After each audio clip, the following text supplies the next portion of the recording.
বাংলাদেশ বেকার সমাজ, আমজনতা দল, সংসারবন্দি কিংবা নিউক্লিয়াস পার্টি এমন বিচিত্র সব নামে ২০ মার্চের পর ৬৫টি দলের নিবন্ধনের আবেদন জমা পড়েছে নির্বাচন কমিশনে। প্রশ্ন উঠেছে হঠাৎ করে এতগুলো দলের আত্মপ্রকাশ নিয়ে। রাজনৈতিক বিশ্লেষকরা বলছেন দু একটি ছাড়া বেশিরভাগ হয়েছে অর্থ ও নানা স্বার্থে। শফিকুল ইসলাম সবুজের রিপোর্ট।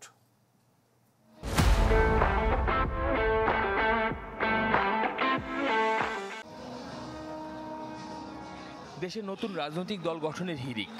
কেউ শোরগোল তুলতে চাইছে সংবাদ সম্মেলনে, কারো বা আগমন ঘটেছে ভার্চুয়াল জগতে, কেউ বা আবার শুধু নির্বাচন কমিশনে নিবন্ধনের আবেদন করেই কাজ সেরেছে।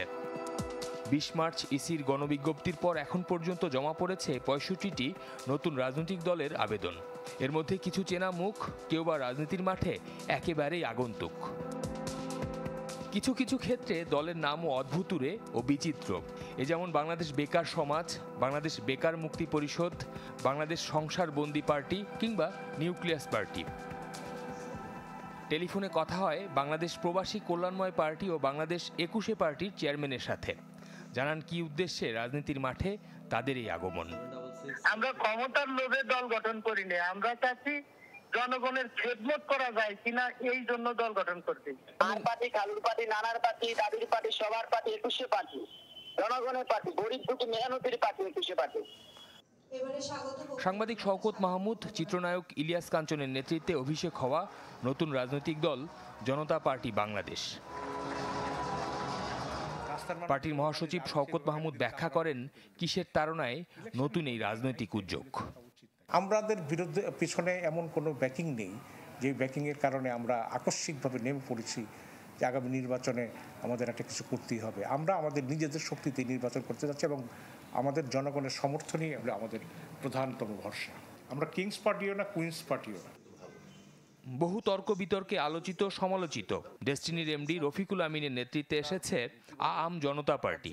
তার দাবি বেকারত্ব দূরীকরণের ক্ষেত্র তৈরি করতেই রাজনীতির মাঠে এই পদচারণা। আমি মনে করি রাজনীতিতে সরাসরি সম্পৃক্ত না হলে দেশের জন্য, দেশের উন্নয়নের জন্য কাজ করার সুযোগ খুব কম। শুধু একেবারে ব্যবসা সেক্টর নিয়ে এক জায়গায় বসে থাকলাম, ব্যবসা দিয়ে দেশের উন্নতি করবো, এই ব্যাপারটা খুবই লিমিটেশন। কিন্তু যখন রাজনীতিতে ইনভলভ হব তখন আমার এই কাজ করার সুযোগ আরও বেড়ে যাবে। আমি আরও দেশের উন্নয়নে সরাসরি সম্পৃক্ত হতে পারবো। তবে রাজনৈতিক বিশ্লেষকরা বলছেন দু একটি ছাড়া বেশিরভাগ ক্ষেত্রেই এর নেপথ্যে থাকে ভিন্ন উদ্দেশ্য। নির্বাচন করার মাধ্যমে আপনি রাজনৈতিক নেতা হিসেবে একটা পরিচিতি আপনার তৈরি হয়ে যায়। এই পরিচিতিকে সে তার প্রভাব বিস্তারের স্বার্থে বিভিন্নভাবে কাজে লাগায়। এটাই হলো মূল কারণ, আত্মপ্রতিষ্ঠা রাজনৈতিকভাবে, অর্থনৈতিকভাবে। তবে হ্যাঁ, দুই একটা রাজনৈতিক দল থাকতে পারে যাদের ইন্টেনশন হয়তো ভালো।